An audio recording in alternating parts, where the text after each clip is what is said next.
Hoy estamos en este magnífico espacio del Palacio de Santa Cruz, en Madrid, en la sede del Ministerio de Exteriores, con además su titular, con la ministra, con Arantxa González Laya, a quien agradecemos el que nos haya atendido, que nos haya invitado, el poder estar realizando con ella esta entrevista. Arantxa, ¿qué tal? Pues aquí estamos, encantada de recibiros, encantada de recibir a una parte de España a la que le tengo un afecto muy particular, que es la zona de Pinares, entre Soria y Burgos, que forma parte de mi vida personal. O sea que con muchísimo gusto os recibo hoy. Muy bien, Arantxa.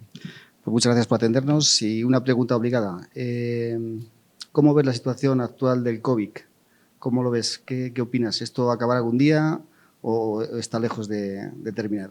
Bueno, primero creo que tenemos que alegrarnos que hemos podido controlar la situación en nuestro país y digo controlarla porque no hemos podido todavía erradicar el COVID. Hasta que no tengamos vacuna o tratamiento no lo podremos hacer, pero hemos estabilizado la situación, hemos abierto espacios para que la gente vuelva a las calles, a las plazas, pueda salir de sus casas, pueda hacerlo en seguridad, siempre con muchas dosis de precaución, con mucha responsabilidad, que es lo que pedimos a todos los ciudadanos, como manera de garantizar que vamos a poder vivir en esta nueva normalidad hasta que encontremos la manera de erradicar el COVID y teniendo en cuenta que siempre vamos a tener unos rebrotes que tendremos que gestionar aislándolos y evitando que un rebrote suponga un contagio incontrolado. Entonces, aprendiendo a vivir en esta nueva normalidad, pero abriendo nuestras calles, nuestras plazas, nuestros pueblos y nuestra economía. Un primer semestre, el del gobierno presidido por Pedro Sánchez, vamos a decir, duro, ¿no? Un primer semestre pues que ha habido que afrontar distintos problemas en los que el gobierno ha tenido que estar ahí, ¿no? Unos primeros 6 meses que desde luego no estaban en nuestra agenda de gobierno, creo que no estaban en la agenda de ningún gobierno. En España estos 6 primeros meses coinciden con el inicio del gobierno de Pedro Sánchez, pero en el que lo que hemos buscado es dar una respuesta a la pandemia, a la urgencia, sin olvidarnos de trabajar por el largo plazo. Responder al corto plazo, pero poniendo las bases de la transformación económica y social de más medio y largo plazo, poniendo ya sobre la mesa una ley de transición, un plan de cambio climático y de transición energética, aprobando un ingreso mínimo vital, poniendo sobre la mesa una ley de economía circular, es decir, responder a lo de hoy, pero para poder sentar las bases del mundo que queremos para la España de mañana. Ministra, ¿es optimista en la negociación que se está teniendo en la actualidad con la Unión Económica Europea? Bueno, yo más que optimista lo que soy muy activista. Busco en estos momentos impulsar este acuerdo explicando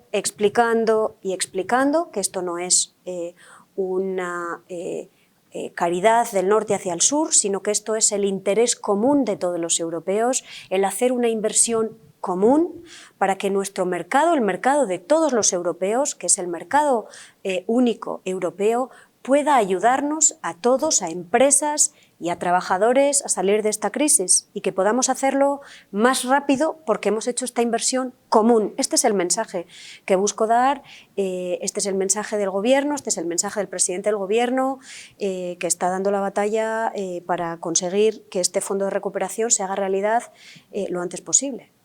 ¿Qué se está jugando España? ¿Qué es fundamental ahora para España en la Unión Europea? Bueno, España y Europa se juegan el futuro de su economía y de su sociedad. Con una respuesta europea y una inversión europea, la salida de la crisis puede ser más rápida, el dolor será menor. Sin fondo de recuperación la salida va a ser mucho más larga, el dolor va a ser mayor, pero también lo que nos jugamos es la posición de Europa, de España y de Europa en el mundo, nuestra capacidad para tener algo que decir en un mundo de mañana donde vemos una rivalidad creciente entre Estados Unidos y China. Luego nos jugamos el presente y nos jugamos el futuro. Y por eso este es un momento muy especial en el que necesitamos no de vetos. Europa nunca se construyó con vetos, necesitamos grandes dosis de responsabilidad, bien entendida por parte de todos los gobiernos. Ahí es donde va a estar España. ¿Cómo está el tema de los impuestos de la actividad analógica y digital? ¿Cómo está ese tema? ¿Se avanza, no se avanza? ¿Hay mucha controversia en ese tema o cómo lo ve? Bueno, nosotros pensamos, el Gobierno de España, y no estamos solos en eso, hay muchos gobiernos europeos, también hay muchos gobiernos alrededor del mundo que entienden que la justicia fiscal hoy necesita también que el sector digital contribuya pagando impuestos, que haya un valor añadido digital, que es cada vez una mayor parte de nuestro valor añadido como economía, que no escape a los impuestos. Eso es una cuestión de justicia fiscal. Nosotros queremos hacerlo de manera transparente, no discriminatoria, no buscamos que paguen más las empresas según su origen y el país al que pertenecen. Lo queremos hacer de manera igual para empresas europeas, americanas, japonesas, chinas, coreanas, pero hay que hacerlo porque nos parece que es un problema de justicia fiscal. Ahora bien, pensamos también que sería mejor hacerlo de manera multilateral en la Organización para la Cooperación Económica y el Desarrollo en Europa, la OCDE, donde pensamos que sería mejor hacer este esfuerzo de manera colectiva. Todos los países, Europa, Estados Unidos, Japón, Corea, Canadá, México, sentados alrededor de la mesa y buscando un sistema impositivo que todos apliquemos. Nos preocupa la situación en América, en algunos países, nos preocupa la situación de Venezuela. Sí. ¿Cómo se ve desde el Gobierno de España?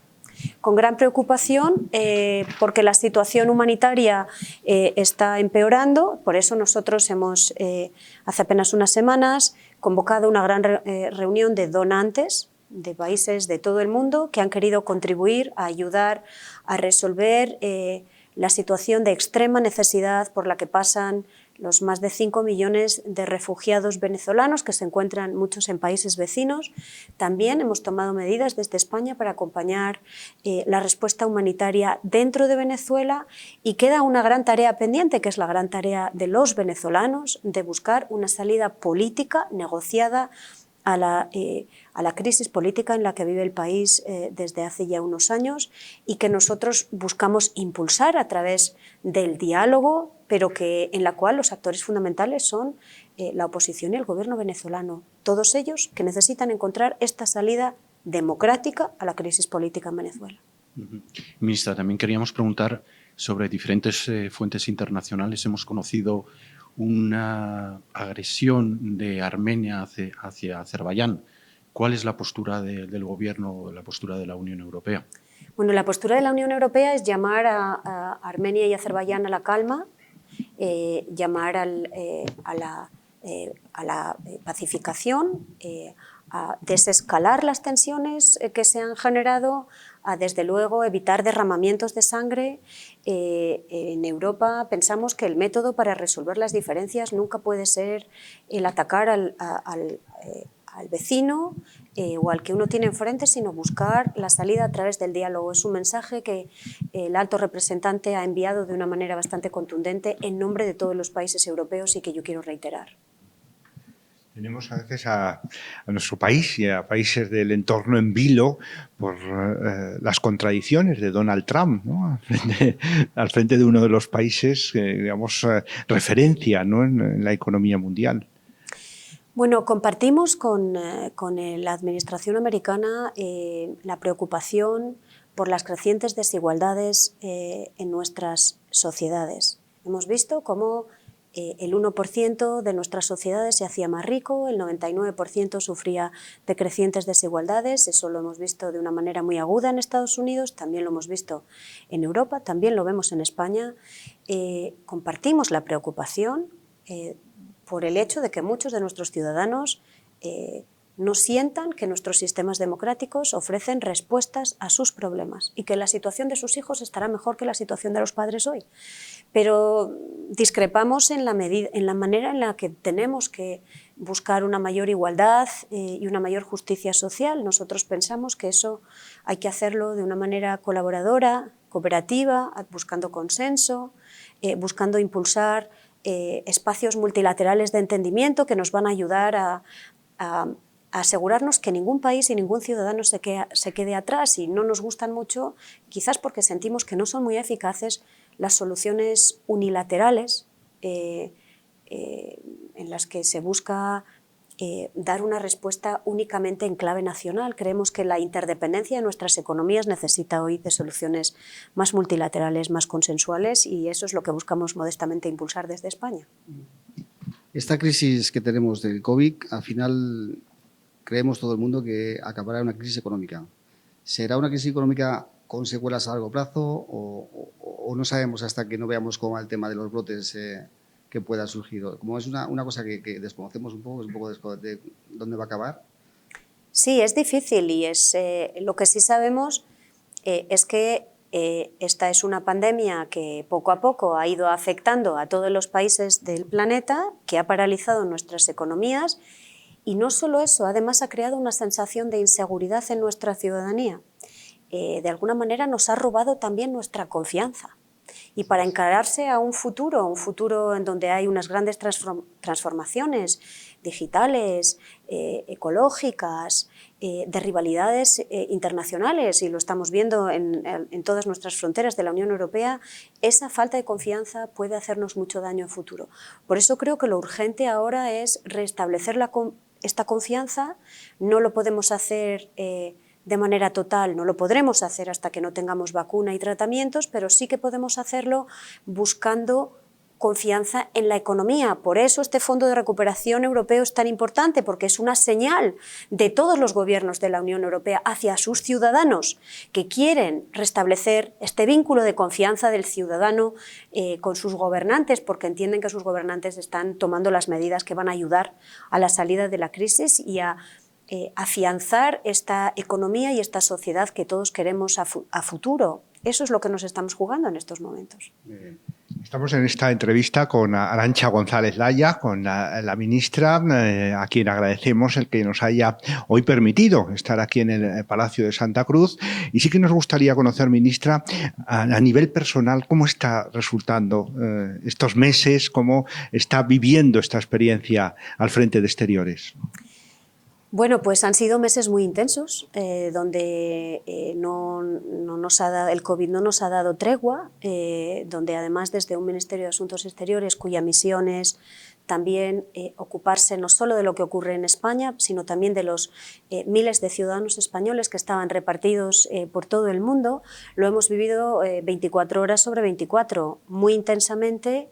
Lo hemos vivido también muy de cerca, porque la tragedia del COVID también nos ha afectado, también me ha afectado a mí en lo personal, porque también lo he tenido cerca de mi familia. Entonces, han sido momentos muy difíciles, pero a la vez con una gran serenidad, viendo cómo todos los ciudadanos españoles respondían de manera responsable a la llamada que hizo el Gobierno de que se quedaran en sus casas y de que contribuyeran a la solución. Luego, muy animada también por esta actitud enormemente responsable de nuestros ciudadanos, que nos ha dado mucha fuerza estos meses para buscar arrimar el hombro y apoyar, como digo, en los españoles que estaban en el exterior, en la compra de equipos y medicamentos, en apoyar a países terceros, a los cuales también la pandemia les golpea fuerte y tienen menos medios que España para poder responder, y en buscar crear esta red de solidaridad europea que esperemos pronto se vea culminada con la aprobación del Fondo de Recuperación. Duros, como han sido duros para millones de españoles. Ministra, nosotros somos un medio que nos veníamos en la zona de Pinares, sabemos que tiene relación estrecha con aquella zona. ¿Cuándo la podremos ver por Navaleno? Bueno, pues muy prontito. Desde luego es un poco esa válvula de escape que todos necesitamos para recargar las pilas y para reconectar con la naturaleza y con nuestros amigos, con el entorno que nos da un poco más de tranquilidad para afrontar toda esta volatilidad mundial en la que estamos inmersos. O sea que estaré allí este fin de semana y espero poder disfrutar de unos días en el mes de agosto, si todo va bien. Perfecto. ¿Se puede conciliar la vida familiar y el trabajo también aquí en el Ministerio? Se puede, se debe, cuesta mucho, porque este no es un trabajo que tenga un horario definido.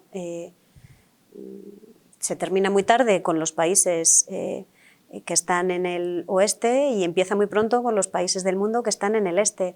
Pero yo busco espacios personales y la verdad es que la zona de Pinares es una gran parte de mi respuesta para equilibrar un poco en la vida personal y el trabajo, buscando, como digo, también espacios de un poco de vida al aire libre, de ejercicio físico y de tranquilidad mental, ¿no?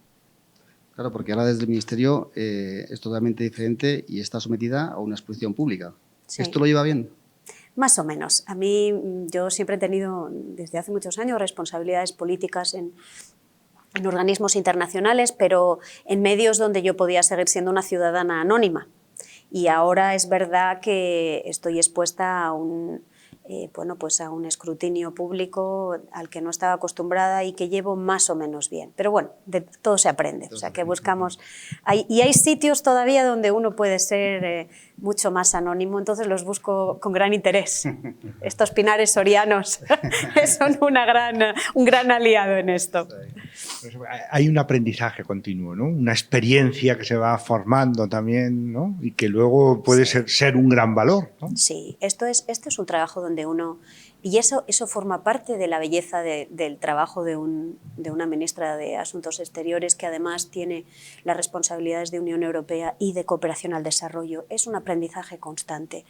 Me mueve la curiosidad, el interés por ver cómo lo hacen otros países, cómo lo enfrentan otros ciudadanos, y eso es también algo que motiva enormemente en este trabajo, el aprender y pensar que uno puede hacerlo mejor inspirado por otros y que también puede inspirar a otros a hacerlo mejor.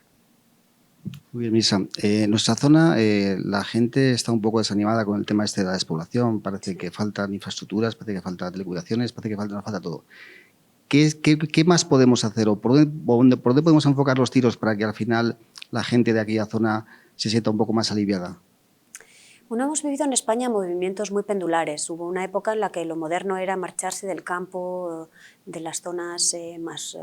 digamos, menos pobladas, más rurales, hacia las grandes ciudades. Yo creo que ahora vivimos un momento quizás en el sentido opuesto. Estamos descubriendo también que la velocidad en la que vivíamos, el ruido en el que vivíamos, la densidad de población, todo esto lo hemos descubierto también con el COVID y estamos reflexionando como sociedad sobre la importancia de volver quizás a modos de vida más sostenibles que muchas de las zonas más despobladas de España ofrecen. Ahora bien, esto tiene que ser una opción personal.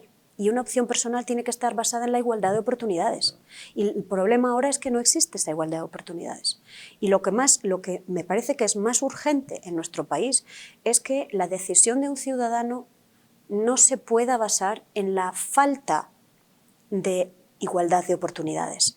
El que una persona decida vivir en Soria hoy tiene que ser porque tiene las mismas oportunidades que una persona que vive en Bilbao, tiene el mismo acceso a banda ancha, el mismo acceso a la tecnología y a lo digital, y hoy, francamente, donde viva uno importa menos que si está o no conectado, con la misma velocidad. Importa que uno tenga acceso a los mismos sistemas educativos de calidad, a la misma sanidad pública de calidad, que eso no dependa del lugar donde uno viva. Y entonces uno podrá hacer una opción de vida que quizás le lleve a lugares de España que hoy están menos poblados, pero que ofrecen una alta calidad de vida, como digo, en una economía donde cada vez importa menos dónde uno viva, sino cuáles son las condiciones de conexión con el resto del mundo. La conectividad en todas sus dimensiones, física, digital, y la conectividad, por supuesto, educativa y sanitaria, creo que son fundamentales para que la opción personal sea una opción basada en la igualdad de oportunidades.